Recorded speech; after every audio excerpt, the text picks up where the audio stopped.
isa rito yung short period of preparation. Alam nyo naman ho, meron tinatawag na individually, rusty ka, and as a team. Iba yung kinakalawang ka as a team. Okay, kaysa yung isa lang, kinakalawang ka parang as a player, di ba? Pag nag-combine tayo, collective, mahirap na ho yan. Okay, and doon na naman napunta yung naka-ano sila kay Justin Brownlee.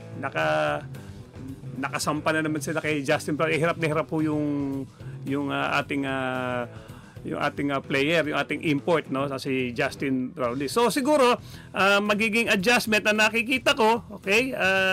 Mas haba nilang preparation at marami pang mga tune-up games para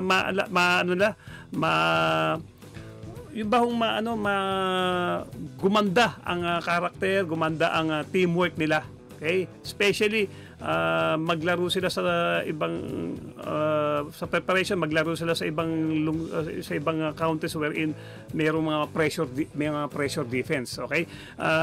Isa rin nakikita ko yung babaw sa point guard position. Siguro magdagdag sila ng isa pang point guard to relieve Scottie Thompson. Iba talaga yung medyo dalawang nagpapalitan na solid.